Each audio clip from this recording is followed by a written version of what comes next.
Bonjour à tous, bienvenue. C'est le grand invité de l'économie RFI Jeune Afrique que je vais recevoir en compagnie de ma camarade Aurélie Mbida. Bonjour Aurélie. Bonjour Bruno. Chef du pôle économie de Jeune Afrique. Ensemble, nous recevons l'un des économistes africains les plus écoutés de sa génération, de sa jeune génération.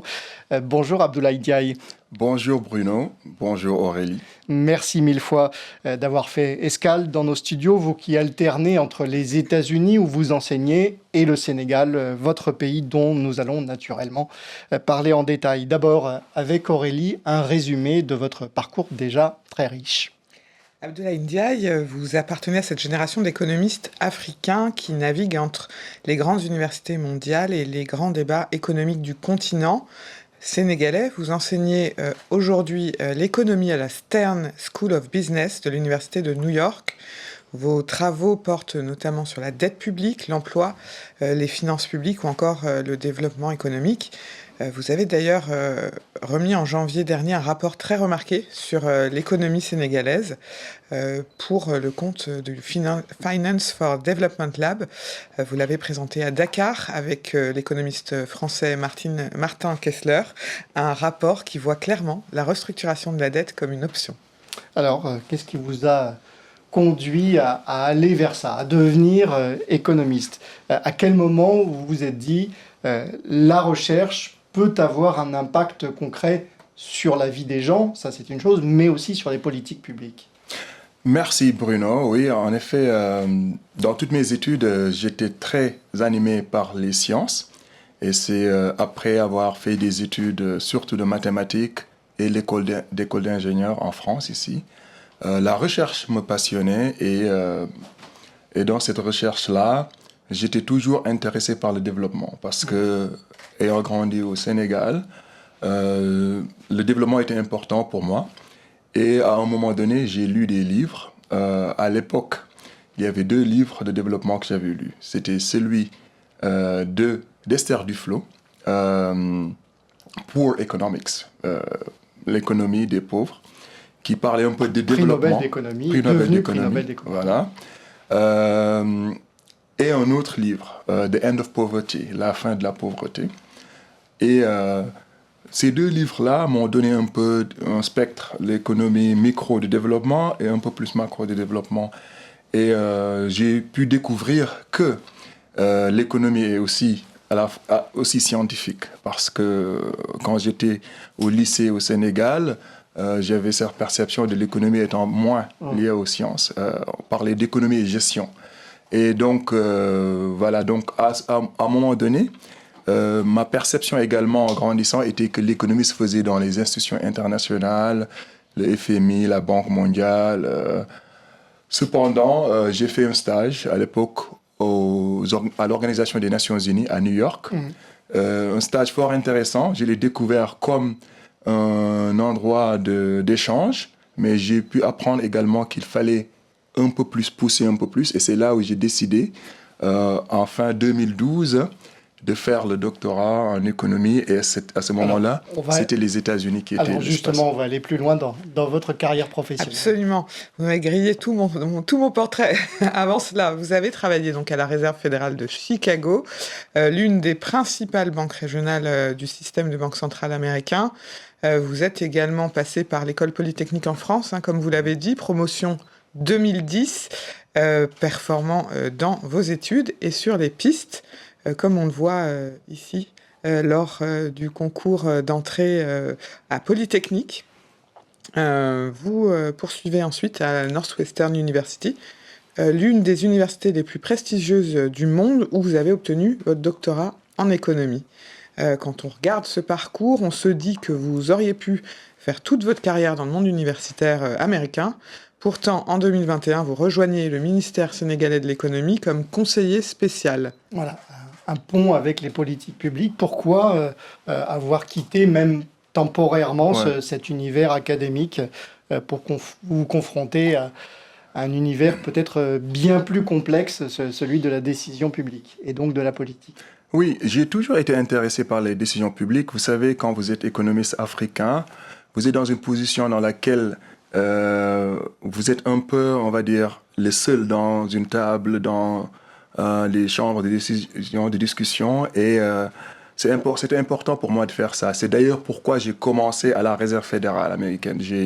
Après mon doctorat, j'ai décidé de prendre une année avant de commencer mon poste à New York University pour travailler à la Réserve fédérale de Chicago. Maintenant, pendant la crise Covid, beaucoup de mes collègues ont adopté les modèles biologiques pour étudier l'épidémiologie et la propagation. Je me suis dit que je voulais faire quelque chose de plus concret. Donc, j'ai décidé sur une période très définie, hein, c'était 8 mois, c'était prévu que je retourne à l'université, de venir apprendre sur le tas, d'être conseiller. Et ça a nourri forcément votre réflexion. Et je l'ai plutôt pris comme une sorte de stage. Hein. J'ai plus appris sur le tas qu'autre chose. J'ai eu beaucoup de conversations. J'ai pris le temps de lire tous les textes du Sénégal, notre code des impôts, notre code minier, notre code des marchés publics, pour comprendre un peu, avoir des échanges, comprendre les contraintes qu'il y a dans la décision publique, parce que ça fait partie du travail d'un chercheur, et ça m'a beaucoup aidé dans la suite pour faire mes recherches, pour comprendre un peu plus ce qu'on pense dans nos têtes et ce qu'il y a en réalité comme contrainte. Ne pas être un chercheur hors sol, Aurélie. Oui, d'ailleurs, cette expérience est d'autant plus intéressante qu'elle intervient dans votre pays d'origine. Vous avez ainsi observé de près les arbitrages auxquels sont confrontés les décideurs africains lorsqu'il faut financer le développement, gérer la dette ou créer des emplois. Et puis, cette immersion au cœur de l'action publique a sans doute un peu changé votre manière de faire de la recherche ou même de regarder certains grands débats économiques. Cette année, votre parcours a été récompensé par le tout premier prix Africa Next Gen Economist Jeune Afrique, The Africa Report, qui a été remis à Kigali. Une distinction créée pour mettre en lumière une nouvelle génération d'économistes africains dont les travaux contribuent à éclairer les choix économiques du continent. Alors, quand vous avez appris que vous étiez le premier lauréat de ce prix, qu'est-ce que ça a représenté pour vous ? Je crois d'ailleurs que vous avez dédié ce prix à votre mère qui est décédée récemment. Oui. Alors, j'ai été très ému par ce prix, notamment, ce prix existe dans d'autres contextes, comme aux États-Unis, il y a ce qu'ils appellent le John Bates Clark Medal. Ça existe aussi pour la France et autres. Et ce qui m'a beaucoup ému, c'est le fait que c'est un prix dont le jury est constitué d'Africains et qui ont décidé que ma recherche est utile, non pas uniquement au sens académique, mais au fait que c'est porte sur l'Afrique. Et j'ai trouvé ça vraiment, ça m'a ému. Pour moi, c'est une grande fierté et je remercie le jury, je remercie également Jeune Afrique, Africa Report et la Banque africaine de développement qui, ensemble, ont pensé à ce prix. Je pense que ce type de prix est important afin d'inspirer les jeunes de s'orienter vers la recherche, que c'est une activité louable. Et ce prix est intervenu pendant que quand je suis venu à Dakar pour présenter nos travaux avec Martin Kessler à la société civile. Je suis juste venu pour le travail et ma mère était tombée malade et elle est partie. À ce moment-là, ça m'a donné beaucoup de courage parce que c'est une dame qui s'est beaucoup battue pour ses 7 enfants qui sont tous... elle a fait beaucoup d'investissements pour leurs études. Et donc, pour moi, c'était une fierté, et c'est toujours une fierté de représenter le message d'excellence qu'il nous a enseigné, qu'elle a été modèle comme sage-femme toute sa vie, en travaillant jusqu'à tard le soir. Et c'est ce que je veux donner comme exemple aux jeunes, à ma famille et à tout le monde. C'est justement ces grands choix, ces exemples que ce soit la dette, l'emploi, le Sénégal, l'intelligence artificielle, tout un tas de sujets, et l'avenir économique de l'Afrique au sens large que nous allons parler aujourd'hui avec vous. Abdoulaye Ndiaye, lauréat du prix du meilleur jeune économiste africain et notre grand invité de l'économie RFI Jeune Afrique. Émission à retrouver comme toutes les autres, d'ailleurs, sur notre chaîne YouTube, l'essentiel en toutes lettres sur jeuneafrique.com. Abdoulaye Ndiaye, que de travail en ce moment pour les économistes dans ce monde plutôt difficile à suivre, entre les choix de Donald Trump, la guerre en Iran, le ralentissement relatif de la Chine, l'Europe qui s'inquiète. Que doivent faire les Africains ? est-ce qu'ils doivent compter davantage sur leurs propres ressources, comme beaucoup le veulent, ou alors est-ce qu'il faut continuer de partager, de compter sur les partenaires extérieurs qui ne sont pas toujours fiables? Très bien. Alors, nous sommes dans une nouvelle réalité géopolitique et on appelle surtout même géoéconomique maintenant. C'est-à-dire que les grandes puissances utilisent les leviers économiques pour exprimer leur pouvoir politique. Dans ce cas de figure, l'Afrique est contrainte d'utiliser ses propres ressources parce que l'aide au développement a diminué. Donc, l'Afrique est contrainte. Donc, ce n'est pas, dans ce sens-là, un choix. Maintenant, quel choix il peut y avoir? C'est de diversifier les partenariats et surtout de faire des partenariats gagnant-gagnant qui ne sont pas idéologiques dans un sens où on remplace un drapeau par un autre. Typiquement, l'exemple que je donnerai, c'est remplacer le drapeau de la France pour celui de la Russie, mais plutôt, essentiellement, juste de faire passer cette compétition géopolitique et géoéconomique entre les grandes nations, parce que c'est là où ils font cette compétition, c'est entre les États-Unis, la Chine et l'Europe, ouvrir son marché pour collaborer et faire partenariat entre Donc ceux qui offrent faire jouer la les meilleurs. concurrence. Voilà, Faire tout à fait. davantage jouer la concurrence que ce Faire jouer la concurrence sur les marchés afin qu'ils et ne pas se poser soit sur des alignements historiques ou sur des alignements réactionnaires. En tout cas, c'est un peu ma vision de ce que l'Afrique peut faire aujourd'hui. C'est pas toujours gagnant-gagnant quand on regarde. Il y a moins d'aide au développement, on a des taux d'intérêt, on a aussi des investisseurs qui sont de plus en plus exigeants et choisissent davantage qu'avant. C'est pas forcément toujours favorable aux Africains. Hein. Qu'est-ce que vous en pensez? Alors, ce n'est pas favorable, tout évidemment, quand ils s'allient sans faire jouer la compétition, ou s'ils veulent, pour des raisons idéologiques, émotionnelles, comme de remplacer un partenaire de longue date par un autre. Je pense qu'il y a quand même des exemples qui montrent qu'il peut y avoir des partenariats gagnant-gagnant dans cette sphère géoéconomique. Maintenant, souvent, c'est l'alignement ou des partenariats qui se créent, qui, en fin de compte, sont une forme de cooptation qu'il y a. Typiquement, par exemple, on peut parler évidemment de la Chine et le fait que la Chine, parfois, peut être dans une situation où leur dette se retrouve avec un collatéral qu'ils captent à la fin. Mais au final, il faut diversifier les partenaires. Il y a aussi des avantages à travailler avec la Chine parce que la Chine donne parfois des taux concessionnels sur certains types. Donc je pense essentiellement qu'on est maintenant dans une situation où il y a une compétition géoéconomique et que dans cette compétition géoéconomique, la position de force de l'Afrique, ce n'est pas de clamer la souveraineté, c'est que cette souveraineté se manifeste en réalité de marché.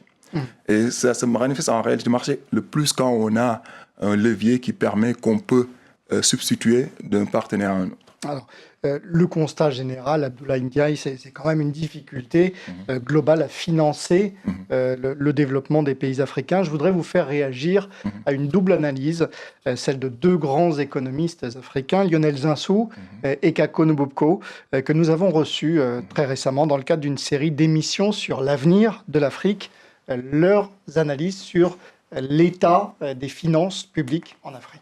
Je pense que ça va être beaucoup de travail pour une génération quand même, parce que non seulement on a des problèmes de finances publiques, on collecte peu d'impôts, mais peu d'impôts, c'est-à-dire la moitié à peu près par rapport au PIB, par rapport à la richesse créée chaque année, la moitié de ce qu'est la moyenne des pays avancés, développés. Bon. Et donc on a des vrais problèmes de finances publiques. Or, on a des besoins d'infrastructures sociales, de mobilité, de communication. On a besoin de créer des fonctions régaliennes et d'assurer des biens communs. Et, si vous voulez, c'est pas avec 15% de prélèvements obligatoires. Vous savez qu'en France, on est plutôt au-delà de 50%. C'est pas avec 15% de prélèvements obligatoires dans nos économies qu'on est capable d'éduquer, d'assurer la santé, de se défendre et de lutter contre la pauvreté. Et puis, en dehors des finances publiques, c'est peut-être plus grave encore, on a très très peu de crédits pour les ménages, pour les familles et pour les entreprises. Sur le plan des finances publiques, on a deux soucis.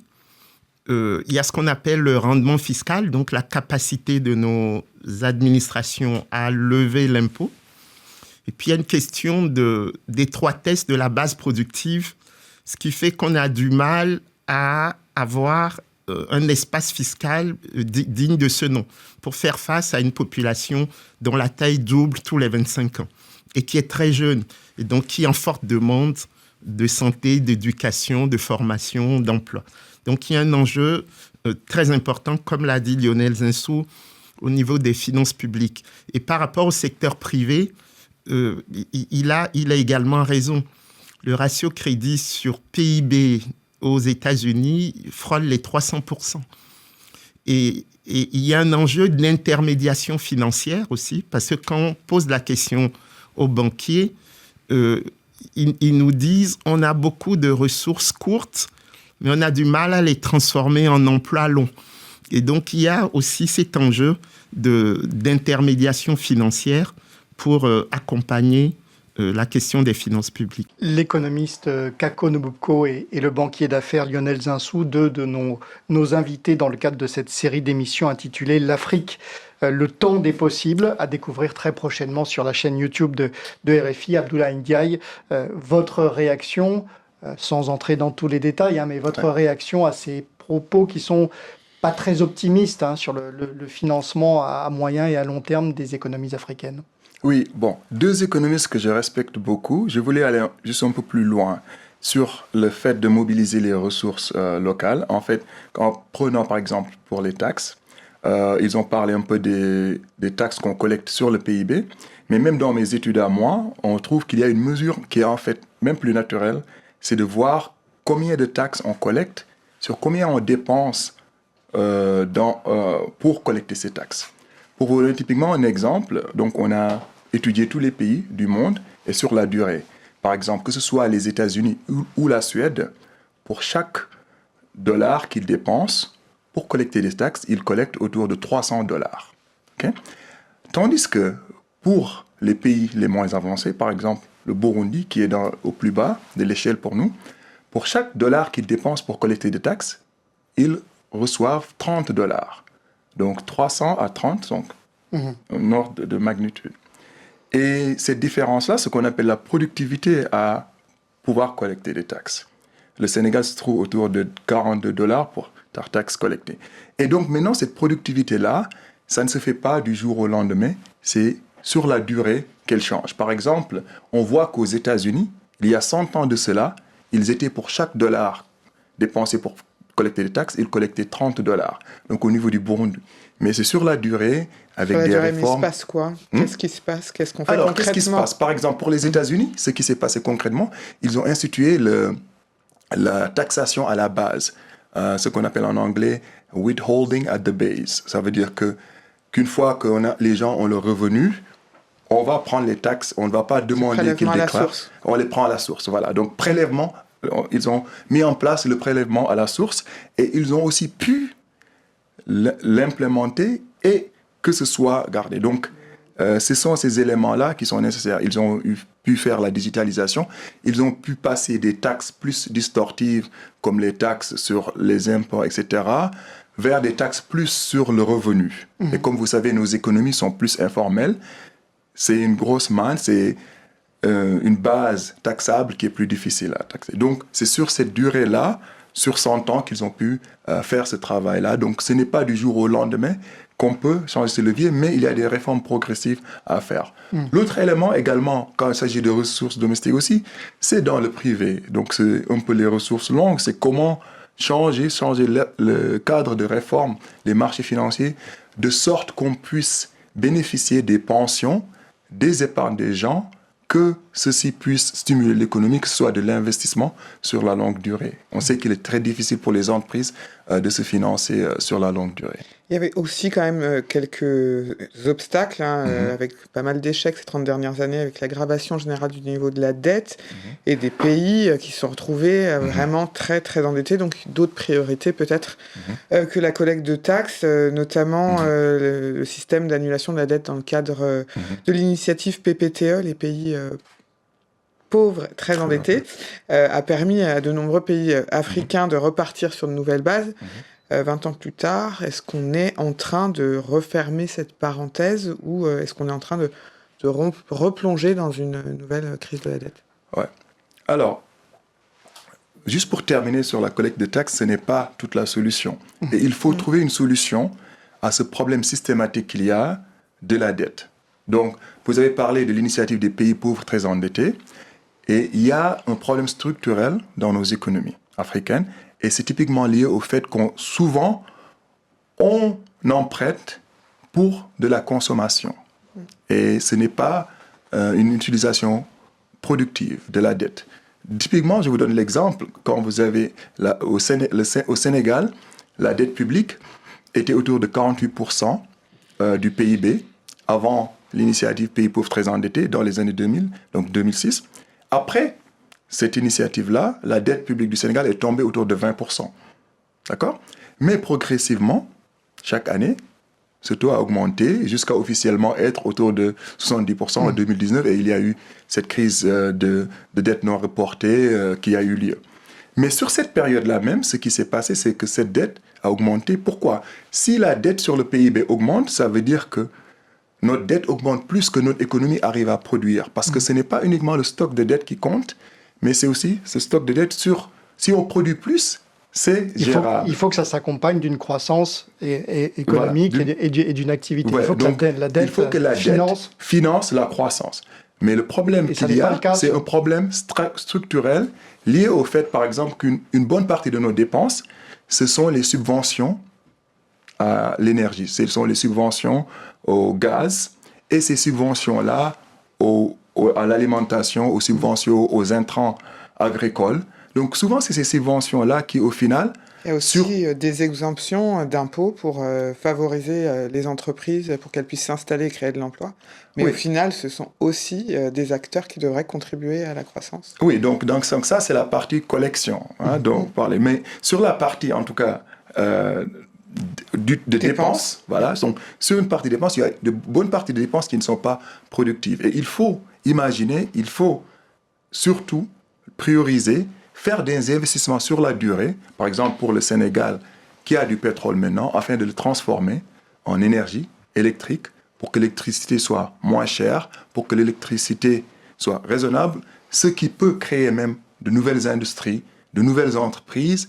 Et je dis que même si le Sénégal résout son problème de la dette aujourd'hui, dans 20 ans, 25 ans, on peut se retrouver dans une nouvelle crise de la dette liée au fait qu'on s'endette pour consommer. On va revenir un peu plus tard, plus précisément sur ce cas du Sénégal.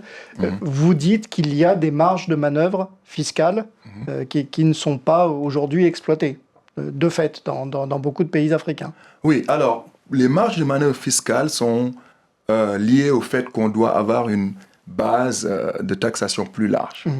Et donc, cette base de taxation plus large, ça veut dire qu'il faut voir quelles sont les incitations pour le secteur informel pour qu'il adopte la formalité. Le secteur informel, c'est la plupart de nos économies. Plus de 90% de l'emploi dans les pays africains est dans le secteur informel. Maintenant, souvent on dit que donc c'est l'économie. Maintenant, il faut qu'il se formalise. Et la raison pourquoi, ce n'est pas qu'il se formalise pour des raisons uniquement comptables. C'est parce que les entreprises plus formelles ont une plus facilité de se financer parce qu'ils peuvent montrer leurs profits et avoir des financements des banques. Les données sont importantes. Un deuxième élément, c'est que on voit que les entreprises formelles sont plus larges que les entreprises informelles. Ils peuvent donc créer plus d'emplois et avoir plus d'employés. Les entreprises formelles sont également plus productives, c'est-à-dire qu'ils produisent plus avec le même nombre d'employés. Donc, autant de facteurs importants qui fait que la formalisation, évidemment importante, parce qu'elle permet la productivité et plus d'emplois. Maintenant, cette formalisation, elle vient avec la possibilité de pouvoir taxer, mais ce n'est pas la raison principale. Et pour améliorer cette formalisation-là, il faut utiliser la carotte. Qu'est-ce qui incite la formalisation? Ce n'est pas uniquement les promesses de payer plus de taxes, bien que non. Mais les entreprises, s'ils y gagnent, par exemple, s'ils ont des facilités d'avoir des financements des banques, s'ils ont, par exemple, la protection sociale, par exemple, l'exemple du Maroc qui a créé une protection sociale pour les entreprises informelles, ça leur fait rentrer dans le cadre parce que là, à partir de ce moment-là, ils vont déclarer leurs emplois, ils vont déclarer leurs activités. Donc il faut utiliser la carotte. Un État plus présent. Aurélie Bida. Si vous étiez aujourd'hui ministre des Finances, je ne sais pas, peut-être que c'est un de vos projets ou une des étapes de votre carrière, d'un pays africain, on ne parle pas du Sénégal, on est dans l'utopie. Quelle serait votre priorité absolue? Réduire la dette, augmenter les recettes fiscales, la recette que vous venez de nous expliquer, ou bien relancer la croissance? Alors, la priorité, de toute façon, finale, pour toutes les économies africaines, c'est relancer la croissance et avoir une croissance soutenable, durable de 10% sur une génération. Parce que 10% sur 7 ans, les revenus doublent. Comme les pays asiatiques l'ont fait dans les années 80-90. Maintenant, tout autre choix de politique publique doit être regardé autour de cette trame.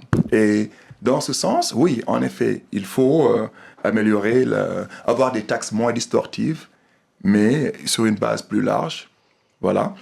Il faut que la dette soit soutenable, mais le fait que ce soit soutenable, c'est surtout lié au fait qu'on puisse relancer la croissance. Donc ça sera l'effet.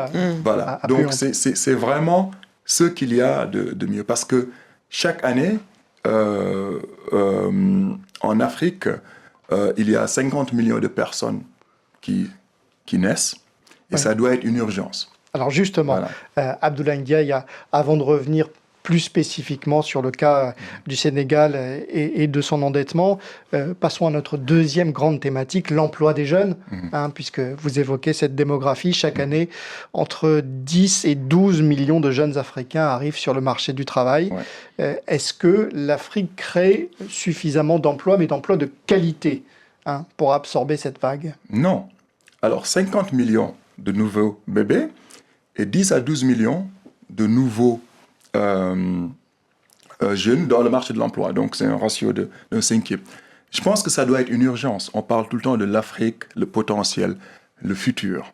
Mais comme dans le Silicon Valley, ils ont cette urgence-là de voir ressurgir une intelligence artificielle super puissante, ça doit être une urgence pour tous les décideurs africains d'avoir ce chiffre pour eux de leur pays, quelque part Comment, pardon, je vous ai coupé, mais comment on y répond à cette urgence, justement? Oui, on entend beaucoup, surtout quand il s'agit de l'Afrique, l'entrepreneuriat, il faut créer des startups, il faut favoriser, etc. Parce que c'est vraiment la solution, ça résout la question de l'emploi de 10 millions de personnes, de nouveaux actifs. Certes, il y a toutes ces PME, mais voilà, est-ce qu'il ne faut pas plutôt des grandes entreprises dont vous parliez tout à l'heure? On a déjà de l'entrepreneuriat partout. On a de l'entrepreneuriat, ce qui fait la différence, c'est souvent, soit on a des villes de consommation où cet entrepreneuriat, c'est juste le commerce de produits importés, où on a... Donc, il nous faut de l'industrialisation à large échelle. Il nous faut, dans chaque pays africain, plein d'entreprises qui peuvent employer 20 000 personnes à la fois. L'industrie est quasi inexistante, très peu existante, pas assez par rapport au nombre de pays sur le continent. Quand on parle de l'industrie, en fait, le rôle des politiques publiques, ce n'est pas de créer des industries, c'est de voir quels sont les freins et d'enlever ces freins. C'est là où ils ont la marge. C'est au secteur privé de créer les industries. Mais il faut, au lieu même de communiquer sur le PIB, sur ce qui est positif, il faut avoir un dashboard de freins. Combien ça coûte l'énergie pour lancer une entreprise? Un tableau de bord sur les freins. Combien de temps ça prend pour lancer une entreprise? Si ça prend 48 heures, on réfléchit à comment on diminue ça. Quel est le coût pour... parce qu'il y a des coûts fixes dans l'industrie. Hein? Et si la productivité n'est pas là, comment on peut améliorer la productivité? Comment on fait qu'on forme assez d'ouvriers? Pour moi, c'est ça la réponse. Il faut des entreprises à 20 000 personnes. Et pour dans vous, beaucoup de pays, on n'a pas ça. Et il y a des bons exemples.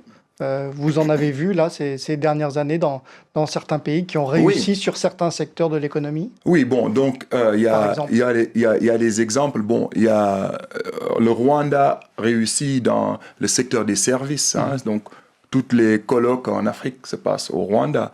Le Nigeria se distingue par l'industrialisation, des exemples. Donc, on a l'exemple de Dangote qui emploie dans une ville. Et donc, il nous faut 10 Dangote, il nous faut une centaine de Dangote tout autour de l'Afrique. Et je pense que cette industrialisation-là est nécessaire. Et là où les gouvernants peuvent jouer, c'est de réduire les freins à l'industrialisation.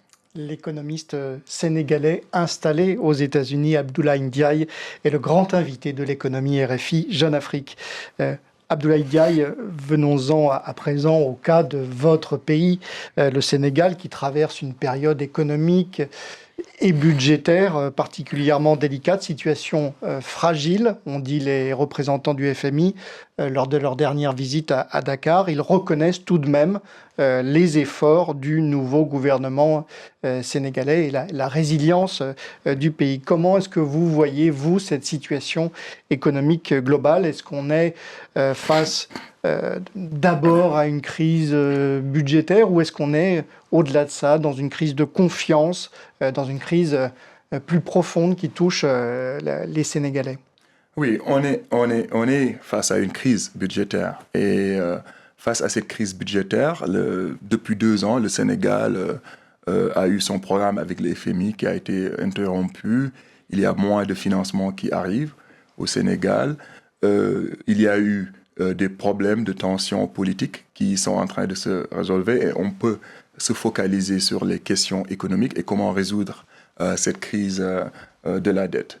Je pense que le Sénégal est en train d'aller dans la direction de prendre des choix pour déjà éclairer ce qui s'est passé sur la dette, avoir une transparence sur la dette, ça c'est essentiel et important, et enfin de faire les bons choix pour relancer la croissance durable pour le pays, parce que c'est ce qui, au final, est le plus important. Mais cette histoire qui a beaucoup surpris de la crise de la dette au Sénégal, elle a finalement aussi mis à mal, mis un peu un coup à la destination Sénégal. Qu'est-ce qu'on vous dit qu'est-ce que vous avez comme retour de personnes qui travaillent avec le Sénégal ou au Sénégal, d'entrepreneurs, d'investisseurs? Comment ça a changé en ces derniers mois, 2 années? Oui, bon, la destination Sénégal n'est plus ce qu'elle était avant. Ça se retrouve dans les anecdotes que les entrepreneurs parlent. Ils n'arrivent pas à trouver des marchés même dans le privé. Les gens se plaignent également d'arriérés.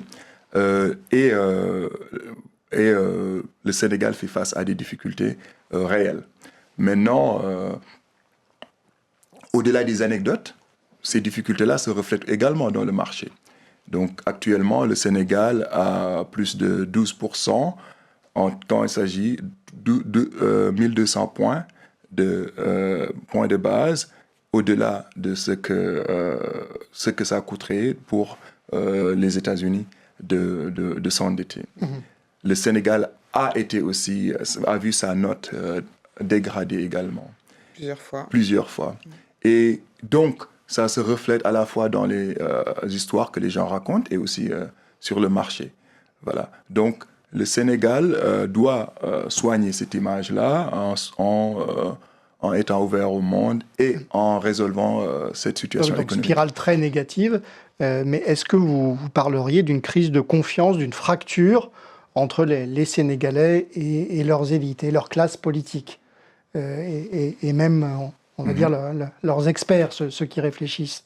Oui, alors, oui, je pense que, évidemment, les Sénégalais actuellement essaient de voir quelle est la solution pour sortir de cette situation. Il y a eu, bon, on peut tous l'observer, hein, il n'y a rien à nier, c'est qu'il y a eu une fracture entre le président et son ancien premier ministre qui a joué dans cette perception-là. Maintenant, l'important, c'est d'aller de l'avant et toujours de voir ce qui est dans l'intérêt du Sénégal pour remettre la croissance durable, remettre le Sénégal sur les rails. Et les jeunes ont espoir, les jeunes ont fait un changement politique et le Sénégal s'est montré toujours en donnant l'exemple d'avoir une maturité politique pour faire des transitions. Le Sénégal a maintenant la maturité économique. Depuis qu'on a commencé à présenter nos travaux au secteur, à la société civile et les citoyens ont pris la question de la transparence des finances publiques comme les leurs et font des demandes économiques pour résoudre la situation actuelle et remettre le Sénégal dans le Donc le train est en marche selon vous. Vous parliez de cet ancien Premier ministre devenu aujourd'hui président de l'Assemblée nationale. On va l'écouter, Ousmane Sonko, après la rupture avec Bassirou Diomaye Faye sur ces questions de dette. Il était récemment l'invité de RFI et de France 24. Écoutez sa position d'aujourd'hui. Nous examinons avec lucidité la situation. Le plus important, c'est que ce qui sera mis sur la table corresponde aux exigences du moment. Une restructuration sauvage, nous n'en avons pas voulu en tant que Premier ministre. Je m'en suis opposé durant tout le temps que j'ai été Premier ministre, considérant que les conditions n'étaient même pas réunies, puisque le pays n'était pas à défaut, parvenait à respecter ses engagements. Nos indicateurs étaient relativement corrects, nos perspectives de croissance également. C'est là où on a besoin de FMI. Le FMI, on en a besoin quand on est dans ces situations-là. Et nous pensions qu'il y avait possibilité d'avoir un accord en ce moment avec le FMI qui semble apparemment à d'autres préoccupations que celle d'encadrer et d'aider un pays qui est dans cette situation dont nous ne sommes pas responsables, nous. Nous acceptons maintenant que l'État, c'est la continuité. Partant, je considère aujourd'hui que nous pouvons apprécier au fur et à mesure les développements. Entre-temps, il y a eu la crise dans le Golfe qui est venue s'ajouter à la crise de la dette que nous connaissions déjà. En tant que Premier ministre sortant, je sais que nous vivons une tension assez particulière.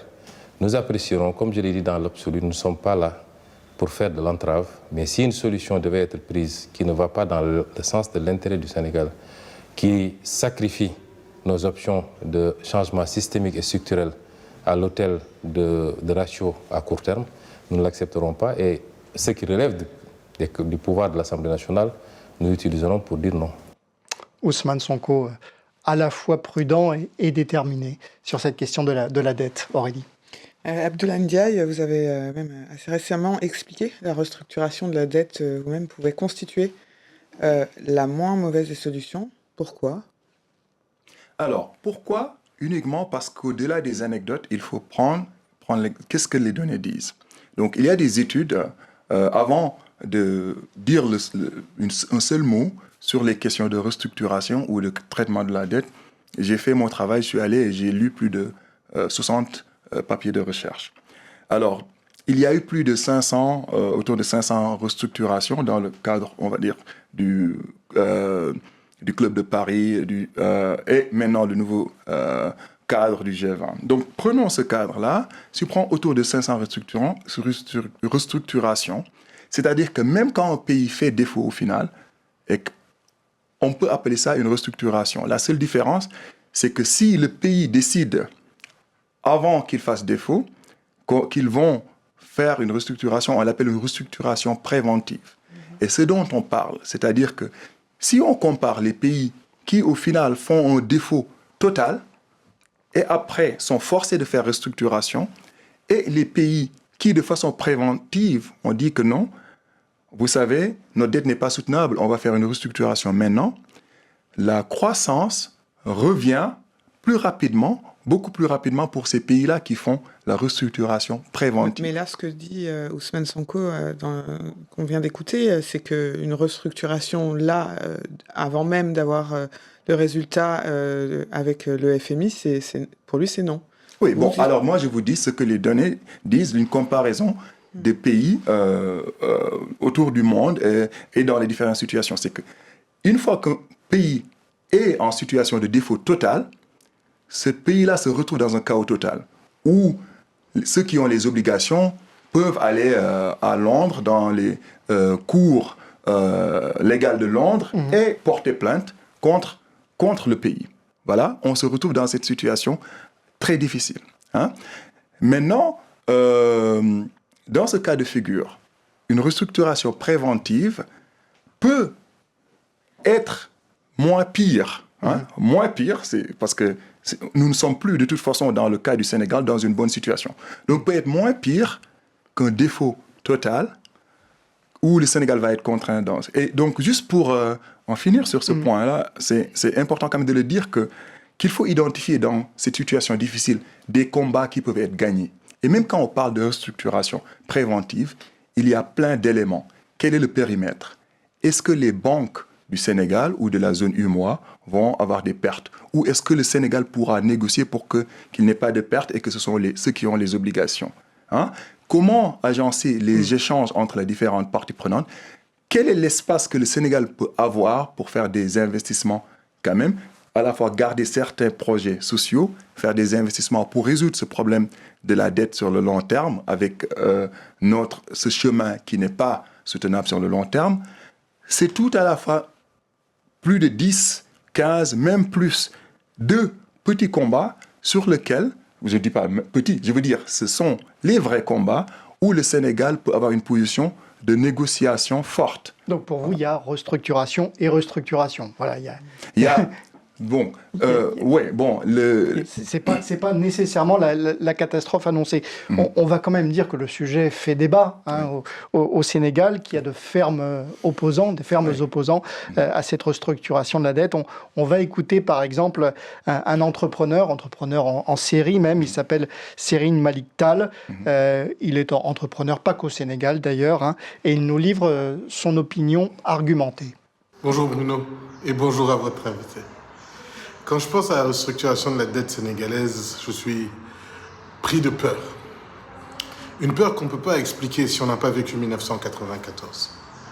Vous me direz, restructuration, ce n'est pas ajustement. Effectivement, ce n'est pas la même chose. Mais l'un peut cacher l'autre. J'avais 10 ans au lendemain de la dévaluation du franc CFA. Et ce qui a suivi, ce n'était pas juste des chiffres. C'était une décennie où mon pays s'est éteint peu à peu. Je me souviens des salles de classe remplies à ras-bord, entre 80 et 100 enfants. Je me souviens des hôpitaux qu'on appelait des mouroirs. Certains les appellent comme ça encore aujourd'hui d'ailleurs. Je me souviens des coupures d'électricité quotidiennes, des prix alimentaires, des prix des denrées alimentaires qui explosaient du jour au lendemain et de cet abandon généralisé à la fatalité. Les adultes parlaient de plans de relance économique, de privatisation, de programmes de lutte contre la pauvreté ou la malnutrition. Les gens avaient faim, les enfants avaient faim. Rien ne marchait. Et puis, l'insécurité croissante, les agressions, le chômage.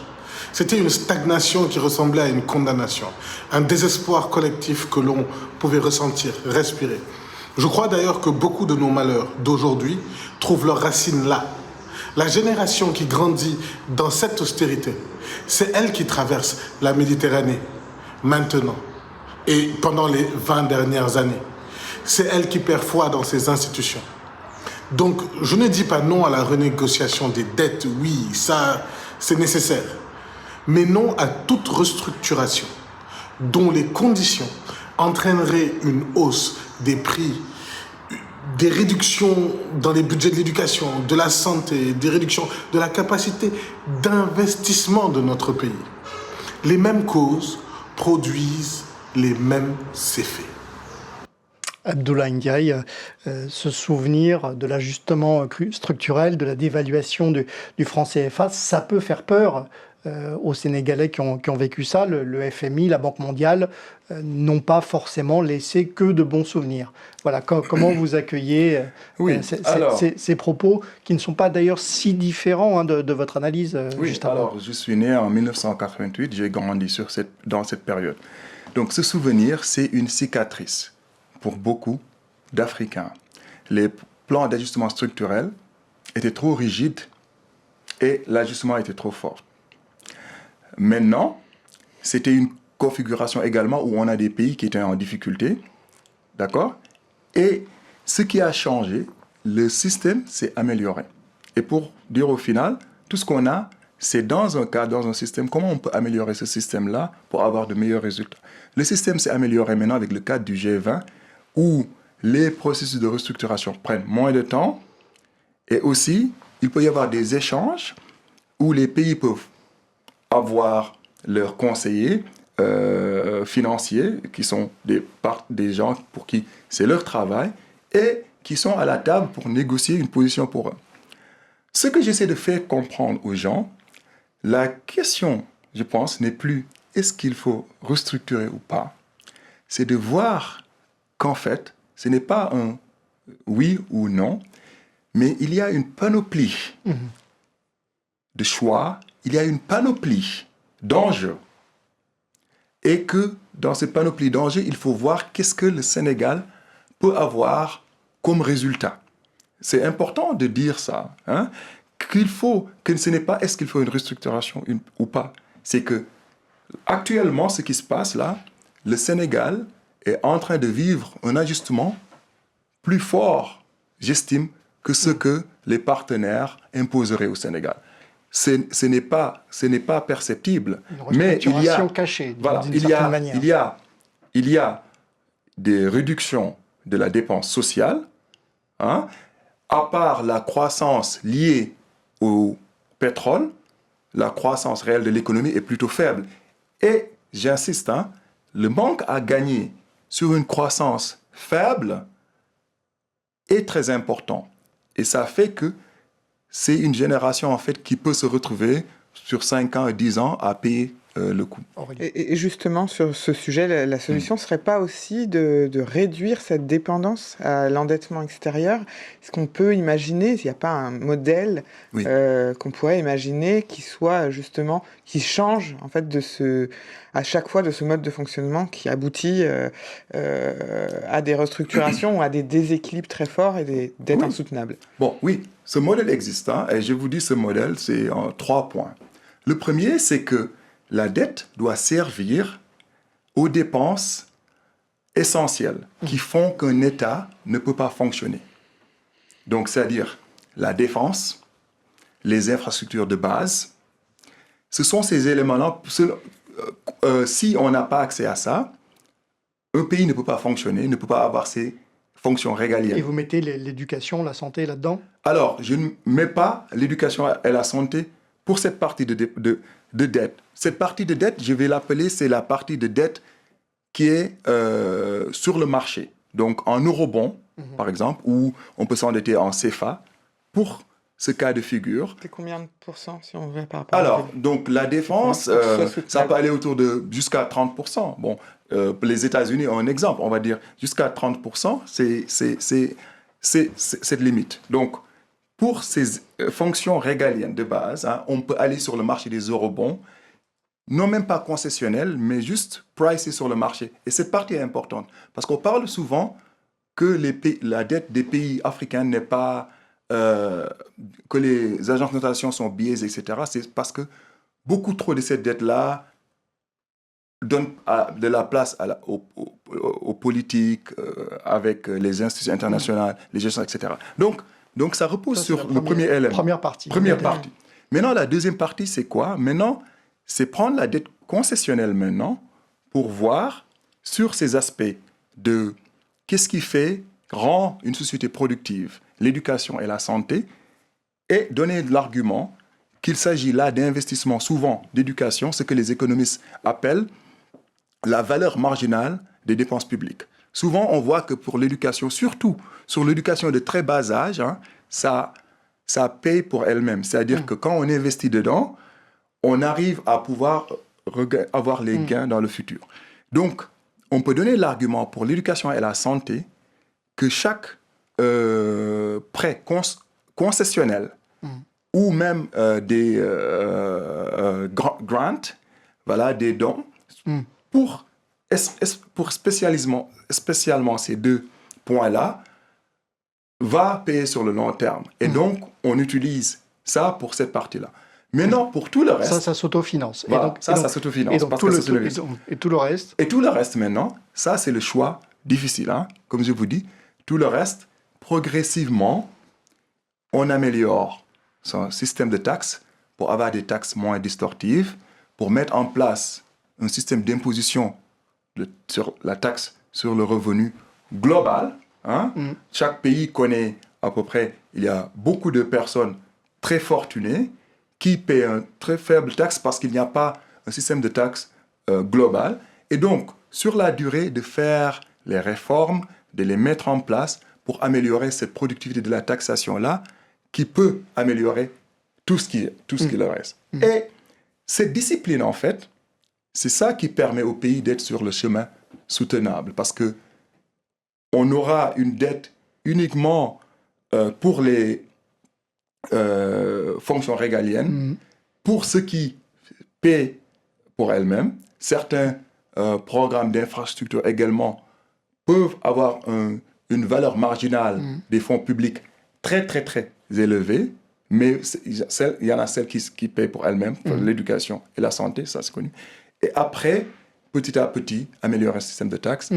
Donc, cet élément en 3 leviers, en fait, ça protège même les pays, ça les rend plus résilientes et ça peut résoudre le problème de la dette sur le long terme. Cloisonner l'endettement, donc. On va redonner la parole à notre entrepreneur, Serine Malik Tal, à qui l'on a aussi demandé quelles seraient ses solutions à lui pour sortir le Sénégal de toutes ces difficultés. Ce que je suggère, c'est un reprofilage des dettes, créancier par créancier. Un allongement des amortissements si nécessaire, contre des revenus supplémentaires pour nos créanciers. Et pour garantir un plan de relance économique crédible. Sénégaliser la commande publique pour amorcer. Réformer le secteur privé pour qu'il puisse porter les investissements prioritaires et stratégiques, mais surtout attirer des capitaux plus importants et élargir leur assiette d'activité. Une vraie réforme fiscale en 3. Ces actions généreront de la croissance, de l'emploi, des ressources fiscales qui reviennent dans les caisses de l'État. Et c'est comme ça qu'on rembourse ses dettes et qu'on paye ses créanciers. Pas par l'austérité, mais par la prospérité. Ce n'est pas un débat technique. Les économistes comparent des modèles de soutenabilité. Non, ce n'est pas technique, c'est politique. C'est une question de choix. Est-ce qu'on sacrifie une génération de plus pour rassurer les marchés? Ou est-ce qu'on a le courage de rembourser nos dettes? Oui. Intégralement, oui, mais dans un cadrage économique qui nous laisse de la marge de manœuvre pour investir dans notre avenir. Et sans sacrifier le bien-être social, les Sénégalais méritent mieux qu'un remake de 1995 et 1994, et je crois sincèrement que c'est possible. C'est la vraie souveraineté. Cette prise de position de Serine Malik Tal. Il y a un certain nombre d'idées qui sont émises là. On peut en noter une, sénégaliser la commande publique. Voilà. Est-ce que ça, c'est quelque chose de possible déjà et de souhaitable? Au final, il faut que les résultats de l'État fasse bénéfice aux Sénégalais. Aux Sénégalais. Non, je ne dis pas aux entreprises sénégalaises. Aux Sénégalais. Aux Sénégalais, aux ménages sénégalais. Maintenant, la façon dont on y arrive, on est dans un monde globalisé. Ça peut être un Béninois, un Ivoirien, ça peut être une entreprise de partout. Moi, je ne crois pas. Les talents viennent de partout et c'est ça qui fait la force de beaucoup de pays. Par exemple, au Bénin, j'ai un ami qui est sénégalais, qui travaille au plus haut niveau au Bénin. Il y a des entreprises un peu partout. Il faut juste qu'il y ait une concurrence loyale entre ces entreprises. Il faut éviter les problèmes de conflit d'intérêts, donner les marchés aux meilleures entreprises. Comme Ousmane Sembène, vraiment un réalisateur remarquable qu'il faut revivre au goût du jour, l'a dit. Il a dit mon audience est l'Afrique et mon marché est le monde. Pareil, l'objectif d'un État, c'est que les ménages sénégalaises puissent s'épanouir, avoir un bien-être. Mais le marché, ceux qui fournissent des prestations à cet État-là, et le monde, les meilleures entreprises de partout, il faut qu'il y ait une concurrence loyale, juste, transparente, et qu'il n'y ait pas de conflit d'intérêts. Mais ne pas se couper du monde. Ne pas se couper du monde. Aurélie. Sur le sujet justement du pétrole et du gaz, avec les gisements qui ont été découverts, qui sont aujourd'hui en cours de production au Sénégal et au large de la Mauritanie également, c'est ça, ce sont des entreprises étrangères qui ont la compétence, les financements, et l'expérience, qui travaillent en partenariat avec Société nationale sénégalaise, mais il y a eu des négociations pour justement que les revenus bénéficient aux Sénégalais dans l'ensemble. On n'a pas un peu surestimé, on n'a pas été trop optimiste en disant voilà, le Sénégal devient un pays producteur et ça va nous sauver. Est-ce que vraiment c'est via ce pétrole et ce gaz que le Sénégal demain peut reprendre une trajectoire de croissance et de redevenir un modèle en Afrique de l'Ouest? Oui, le nouveau Dubaï. Alors, oui, bon, pour les matières premières, d'abord, il faut les exploiter, mais surtout, quand vous avez parlé d'entreprises étrangères, il faut prendre des entreprises qui ont la compétence pour faire cette exploitation. Maintenant, il faut se poser la question de est-ce qu'ils ont eu ces mandats de la bonne manière? Parce que s'ils ont eu les mandats de cette bonne manière, ça doit se refléter sur la part que le Sénégal dégage et gagne dans ses contrats. Il y a eu des audits, vous parlez des audits? Je parle d'audit, il faut auditer pour voir est-ce que ces contrats ont été attribués en suivant les processus qui sont clairs, en s'assurant qu'il n'y a pas eu de conflit d'intérêts. Parce que vous savez, parfois quand il y a un conflit d'intérêts, le problème ce n'est pas uniquement une petite part que quelqu'un prendrait pour des raisons de corruption, mais c'est les incitations que ça crée. Ça peut rendre une entreprise qui n'est pas bien habilitée, qui n'est pas compétente, de prendre un marché et de ne pas pouvoir faire le travail.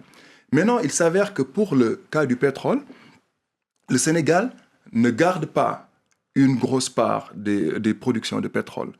La plupart de ce qu'on garde, au final, se retrouve en taxes.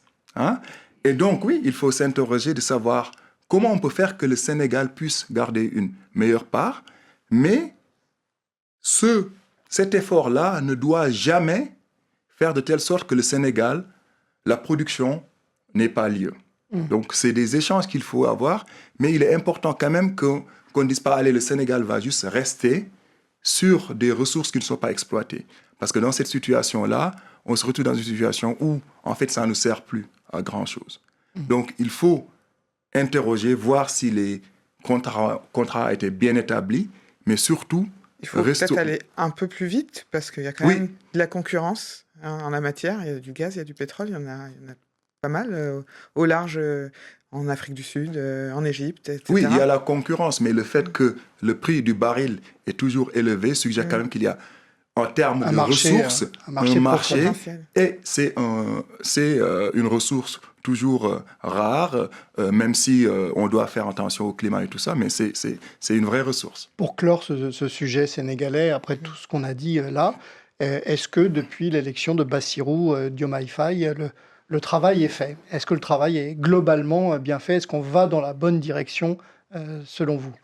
Alors, c'est difficile, en tant que je fais mes analyses d'économiste. Je ne suis pas dans le cadre, en tout cas, du jugement politique. Mais je peux dire que j'apprécie la direction, en tout cas, de dire que le Sénégal va regarder toutes les options qui sont dans sa capacité afin de résoudre cette situation de la crise de la dette du Sénégal, parce qu'il faut, et il est essentiel, c'est une urgence pour les 500 000 Sénégalais qui naissent chaque année, pour les 100 000 de Sénégalais qui entrent dans le marché de l'emploi, que la croissance sur le long terme inclusif soit restaurée au plus tôt. Le sujet est pris à bras-le-corps, selon vous. Abdoulaye Ndiaye, quittons quelques minutes votre pays. On parle beaucoup sur le continent, mais pas que dans le continent. On parle beaucoup d'intelligence artificielle et de son développement.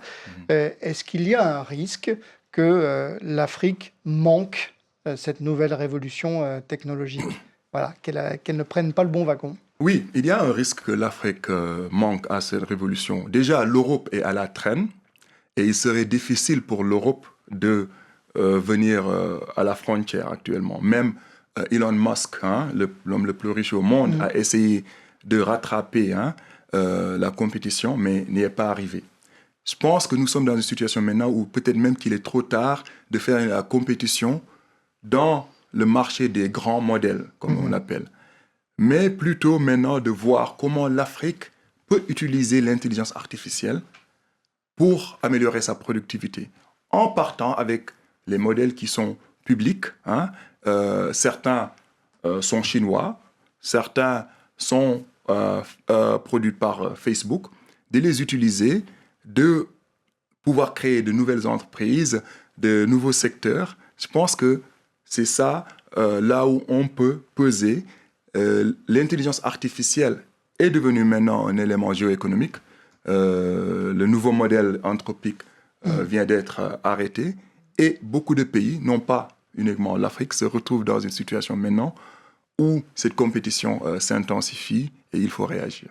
Quand on est en retard, justement, il faut peut-être sauter des étapes pour arriver là où sont les autres ou bien les dépasser. Ça a été le cas avec, dans une certaine mesure, les télécoms, avec le mobile money. Oui, tout à fait. Est-ce qu'on peut reproduire ce scénario en Afrique avec l'intelligence artificielle? Tout à fait. Oui, je pense que l'intelligence artificielle peut avoir un impact quand il s'agit de l'utilisation et de la productivité des entreprises plus élevé en Afrique même qu'aux États-Unis. Parce que, je vous donne l'exemple, les États-Unis ont actuellement le taux de chômage est de 3%. Et en Afrique est beaucoup plus élevé parce qu'il y a des entreprises même qui ne peuvent pas être créées à cause des barrières. L'intelligence artificielle peut réduire les barrières, beaucoup plus même en Afrique qu'aux États-Unis.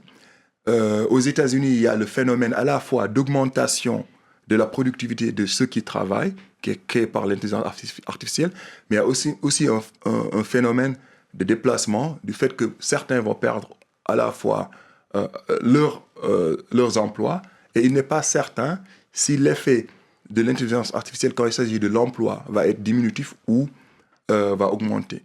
Quand il s'agit de la productivité et de la production, oui, on espère que ça va augmenter la production. Mais en Afrique, je pense que c'est là où ça va être plus accrétif quand il s'agit de problèmes d'emploi. Qu'est-ce que ça peut créer concrètement en Afrique? Juste de la consommation? Non, pas juste de la consommation, c'est des services. C'est que si on peut maintenant, avec juste un ordinateur, être graphiste et produire ces services-là. Avant, c'était plus difficile de faire ça. On peut... l'édition, la comptabilité, ça peut le rendre plus facile pour les entreprises. Le management au sens large, l'exécution de tout ce qui s'agit d'intelligence, ça remplace les problèmes d'exécution, ça le rend plus facile. Et donc, dans ce cas de figure, un marchand ambulant, Sandaga, peut, à partir de son téléphone, pouvoir gérer son stock plus facilement. Donc, donner de la valeur localement à des productions qui, jusque-là, étaient vendues directement de façon trop brute. Ouais. Et oui, vendues de façon trop brute, donner de la valeur à une production qui était plus informelle, maintenant qui peut se mettre au standard et où on peut planifier un peu plus sa demande sur la durée. Voilà. Donc, je pense que ce saut d'étape-là, saut technologique que l'Afrique, et ça, on n'en parle pas beaucoup, le fait qu'on est passé du téléphone en ligne directement au mobile, sans trop par l'ordinateur, vraiment est un succès retentissant en Afrique. Et l'intelligence artificielle peut être également un succès, mais il faut que les pays africains aient une vision stratégique de l'intelligence artificielle et de leur rapport à cette intelligence artificielle. Parce qu'il faut aussi de l'énergie, il faut des data centers. Il faut des data centers. Il y a plein de choses qui doivent accompagner. Abdoulaye Ndiaye, vous êtes donc le premier lauréat de ce prix Africa Next Gen Economist, les jeunes économistes africains décernés par Jeune Afrique et The Africa Report. À quoi ça sert aujourd'hui un économiste en Afrique? La question est un peu brutale peut-être. Est-ce que c'est avant tout publier des articles académiques ou est-ce que c'est, comme vous semblez le faire, vouloir influencer assez directement les politiques publiques? Voilà, comment vous vous placez? Ouais, bon, c'est... Vous n'êtes pas seul, vous n'êtes pas le seul. Oui, il y a plusieurs économistes africains, heureusement, et il en faudrait plus. Et le rôle des économistes, c'est d'éclairer le public et aussi à la fois de travailler sur deux champs. Il y a des économistes que j'appellerais des économistes qui sont dans des institutions de politique publique. Eux, ils doivent faire des décisions sur le moment, sur des horizons de 3 mois, voire 1 an. Et on a besoin de ça. C'est comme la consommation, il faut voir ce qui se passe maintenant. Il y a également des économistes qui doivent aussi se projeter sur le long terme parce qu'on a besoin de ça également, de voir quelle est la vision à venir. C'est comme dans une société, il faut à la fois des médecins qui vont résoudre les problèmes de ceux qui sont malades aujourd'hui, mais il faut également des bâtisseurs, ceux qui construisent les maisons pour vivre plus tard. Justement, vous avez connu tout ça, la recherche, la Banque centrale, le conseil au gouvernement. Vous avez le sentiment d'avoir été le plus utile à quel endroit? Alors, qu'est-ce qui, selon vous? Je pense... En quelques mots, je veux pas... Je pense pour le moment avoir été plus utile à la société civile. Et je prends ça avec fierté. L'objectif d'un économiste... voilà, donc il y a des économistes, comme je disais, décideurs, qui sont dans les institutions de politique publique, mais également les penseurs qui peuvent faire que certains sujets soient dans le débat public, et ça, c'est utile. Ça donne la transparence, ça sert le lien social qui lie les citoyens à leurs gouvernants, et ça qui nous permet d'aller de l'avant et de pouvoir avoir de l'harmonie dans nos pays. Alors justement, il y a des économistes, des intellectuels qui sont restés dans l'histoire, lesquels... vous ont le plus inspiré? Alors, est-ce que bon, il y a des prix Nobel, des économistes, des enseignants, des intellectuels au sens large? Plein d'intellectuels. J'ai parlé d'Ousmane Sembène, qui est un intellectuel au sens complet. Cheikh Anta Diop, un intellectuel qui a posé beaucoup de questions très importantes, notamment à la place de l'Afrique dans le monde. Il y a également des économistes qui ne sont pas sénégalais ou africains qui m'ont inspiré. Amartya Sen est l'un d'eux. Qui est donc l'évaluation du bien-être. L'évaluation du bien-être. Sir Archer Lewis, qui est le premier prix Nobel d'économie venant des Caraïbes. Voilà, donc c'est plein d'économistes qui ont fait un travail remarquable. Je salue également la mémoire d'Emmanuel Fary, économiste français, qui m'a pris comme en stage dans ma première expérience d'économie à l'université de Harvard, de qui j'ai appris les finances publiques et qui a été un peu mon début de carrière également. Puisque vous parlez de Cheikh Anta Diop, qui a donné son nom à la grande université de Dakar, son idéal panafricaniste, par exemple, est-ce que vous y croyez encore dans le contexte du moment, dans ce monde fragmenté, dans cette Afrique elle-même fragmentée? Alors, je crois en l'Afrique. Je ne crois pas en des idéologies simplistes. Et l'idéologie de Cheikh Anta Diop n'est pas simpliste. Je pense que, par exemple, par rapport aux langues, il est important que l'Afrique utilise ses langues, mais dans un monde globalisé qui s'ouvre aux autres langues également. On ne peut pas être dans une situation où, par exemple au Sénégal, le taux d'alphabétisation est de 37%, parce que cette alphabétisation est définie dans des scripts latins. Alors que, par exemple, si vous allez au marché Sandaga, les gens utilisent d'autres scripts. C'est l'Adjami, c'est de l'arabe, par exemple, qui est utilisé pour écrire le Wolof parce qu'ils l'ont appris ça. Donc, par exemple, le Wolof est utilisé à plus de 90% au Sénégal. Le Sénégal peut faire les deux, à la fois exprimer sa culture en utilisant le Wolof comme langue également officielle, mais également le français et également l'anglais, hein, afin que tous les trois soient réunis. L'objectif, au final, c'est juste d'avoir dans chaque service, dans chaque business, quelqu'un qui à la fois s'exprime en français et en anglais, et tous les problèmes peuvent être résolus. Je voudrais donner l'exemple de deux pays où je vois ça et qui m'inspirent beaucoup. C'est au Rwanda, quand vous allez à Kigali, au musée de génocide, vous voyez, ils mettent les inscriptions d'abord dans leur langue, ensuite en français et en anglais. Vous allez en Corée, ils mettent les inscriptions dans leur langue et en anglais. Ça permet, déjà si on faisait ça, on ne serait pas dans une situation où les gens, au final, on va dire que l'alphabétisation au Sénégal est de 37%. Non, plus de 90%. Et les gens peuvent apprendre les mathématiques en Wolof, et après, ils s'ouvrent au monde parce qu'ils découvrent le monde, et ils vont parler français, et ils vont parler anglais. Je pense qu'il faut des deux, à la fois restaurer sa culture et beaucoup s'ouvrir au monde. Vous avez mentionné Harvard tout à l'heure, pour rester dans l'actu, vous qui enseignez aussi à NYU. Est-ce que vous pouvez nous dire quelques mots sur comment le monde académique américain vit les bouleversements politiques actuels? Je mentionne Donald Trump, par exemple, et puis les débats, notamment sur la science, sur la recherche et sur les financements de la science et de la recherche. Alors, il y a eu une attaque sur le monde académique aux États-Unis, et ça continue d'ailleurs sur la science. Il y a moins de financement, il y a une indépendance en tout cas qui est attaquée et menacée. Mais je pense que c'est un cadre résilient parce que ces universités-là ont été là depuis longtemps et ils font face à ces attaques-là. Je pense que le monde doit essayer de les attirer. L'Europe essaie d'attirer les chercheurs des États-Unis. Souvent, ce qui fait défaut, c'est l'ambition et les moyens qu'ils mettent en place pour vraiment les attirer.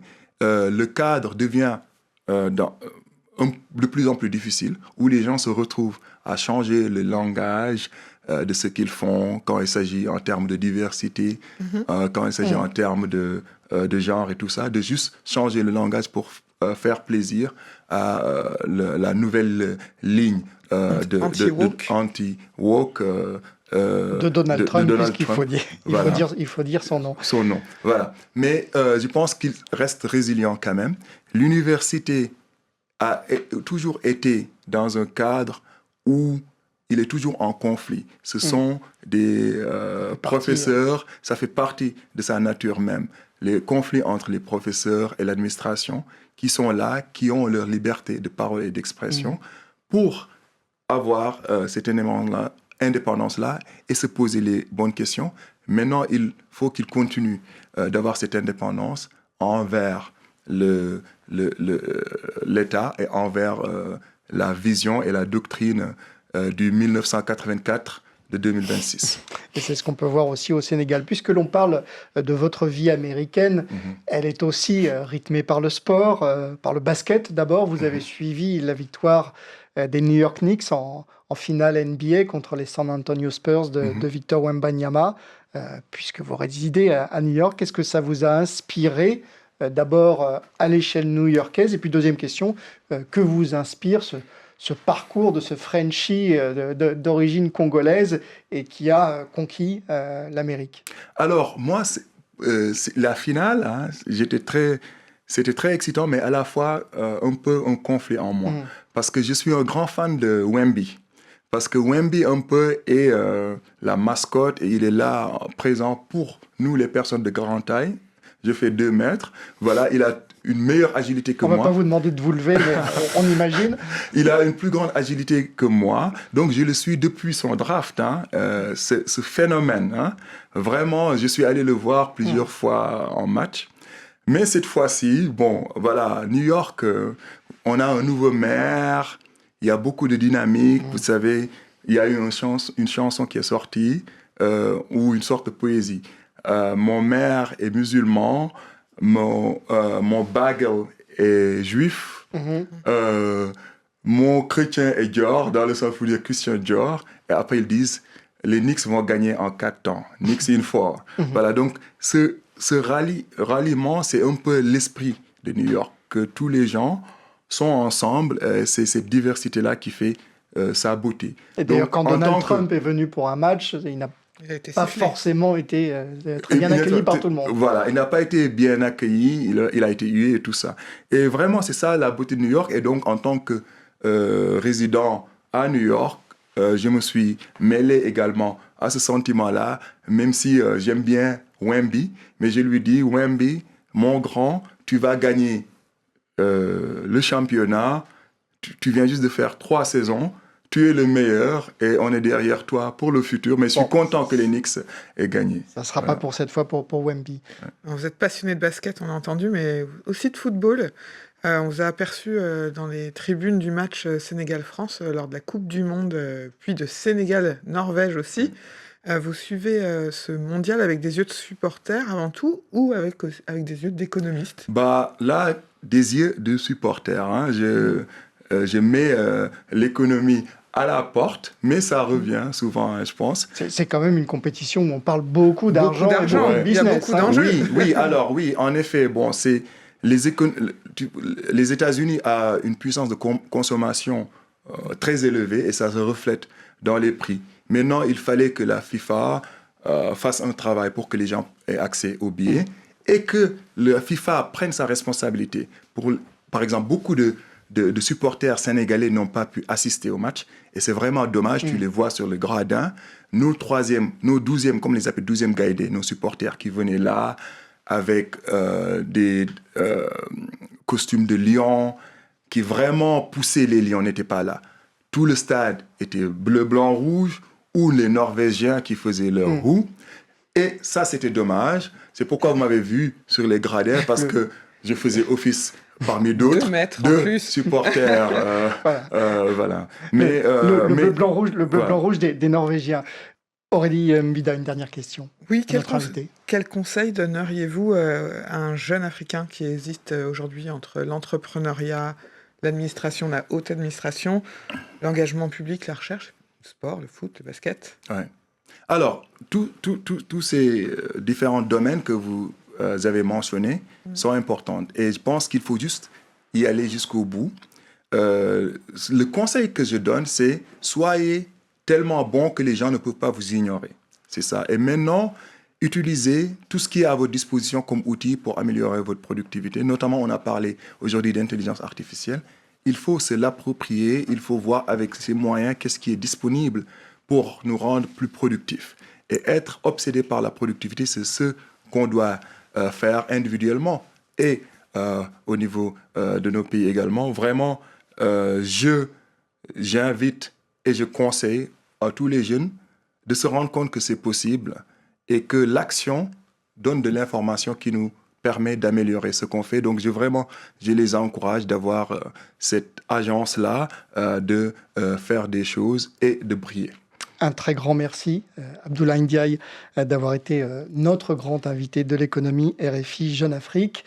Merci à vous, Aurélie Mbida, de m'avoir accompagné depuis quelques années dans cette aventure 3 ans commune. Mais oui, nous avons une petite annonce à vous faire.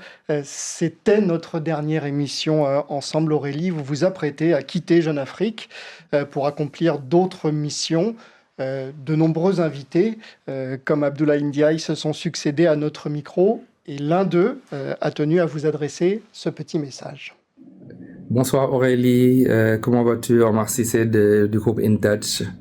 J'ai appris que c'est ta dernière émission aujourd'hui, mais sache que vraiment j'ai été très ravi d'avoir eu l'honneur de partager un plateau avec toi. Ce qui m'a surtout marqué, c'est ton professionnalisme. J'ai toujours cru que les journalistes ne stressaient pas, que c'était les invités qui stressaient. Avec toi, j'ai appris que non. Votre souhait de bien faire les choses, le désir de faire en sorte que vous puissiez apporter le meilleur contenu à votre audience fait que vous stressez plus que nous. Et je t'avoue que tu m'avais partagé ton stress, mais ça m'a permis aussi de mieux préparer l'émission et de faire en sorte que nous puissions informer de la meilleure manière possible parce que c'était ça ton souhait. J'espère vraiment que, en tout cas, que tu as trouvé un meilleur chemin. Je sais que tu as dû beaucoup apporter. En tout cas, je t'ai suivi lors des dernières émissions et des émissions que tu as faites au niveau de Jeune Afrique RFI. Et j'espère que là où tu iras, tu t'épanouiras encore plus et que nos chemins se recroiseront. À très bientôt, Aurélie. Au revoir. Waouh. Omar Cissé, le patron d'InTouch, un de vos compatriotes, hein, Abdoulaye Ndiaye. Aurélie. Merci beaucoup, Omar Cissé. Merci pour ce message. Merci pour cette surprise, Bruno, qui laisse montrer que je suis effectivement quelqu'un de stressé, même au bout de 3 ans. Oui, mais c'est nécessaire, il voilà. paraît. Hein. Voilà, c'était une super aventure. Bruno, tu m'as appris la radio, donc c'est... Merci pour tout. Bon, on a le droit de se tutoyer maintenant. Voilà. Oui, désolé, le petit secret, on se tutoie. Bon vent à toi, Aurélie, pour ton nouveau poste. On garde le secret. Hein. Ouais. On le saura en temps utile. Bientôt. Merci à tous de nous suivre. N'hésitez pas à partager et à commenter cette émission sur les réseaux sociaux de RFI et de Jeune Afrique. À très vite.